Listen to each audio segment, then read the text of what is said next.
ചെമ്പ് കമ്പികൾ മോഷ്ടിച്ച് വിൽപ്പന നടത്താൻ ശ്രമിച്ച സംഭവത്തിൽ 2 പ്രതികളെ കുന്നംകുളം പോലീസ് അറസ്റ്റ് ചെയ്തു. തമിഴ്നാട് സ്വദേശികളാണ് പിടിയിലായത്. ചെമ്പ് കമ്പി വിൽക്കാനെത്തിയപ്പോൾ ആക്രിക്കട ഉടമയ്ക്ക് തോന്നിയ സംശയമാണ് പ്രതികളെ കുടുക്കിയത്.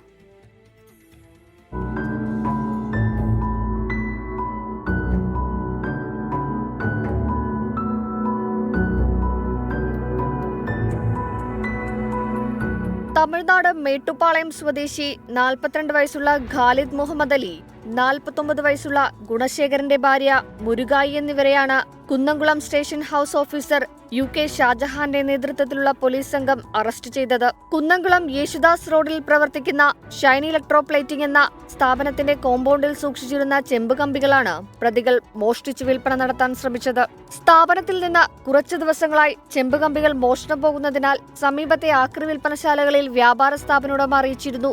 തുടർന്ന് ശനിയാഴ്ച വൈകിട്ടോടെ ചെമ്പ് കമ്പികൾ വിൽപ്പന നടത്താനെത്തിയ ഇതര സംസ്ഥാനക്കാരുടെ പെരുമാറ്റത്തിൽ സംശയം തോന്നി സ്ഥാപനമുടമ വിവരമറിയിക്കുകയായിരുന്നു.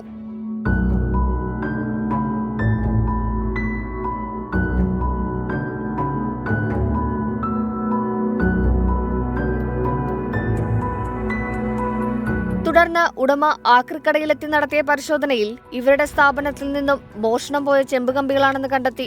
തുടർന്ന് കുന്നംകുളം പോലീസിനെ വിവരമറിയിക്കുകയായിരുന്നു. പോലീസ് സ്ഥലത്തെത്തി പ്രതികളെ കസ്റ്റഡിയിലെടുത്തു. വൈദ്യപരിശോധനയ്ക്ക് ശേഷം കോടതിയിൽ ഹാജരാക്കിയ പ്രതികളെ റിമാൻഡ് ചെയ്തു. 24 തൃശൂർ.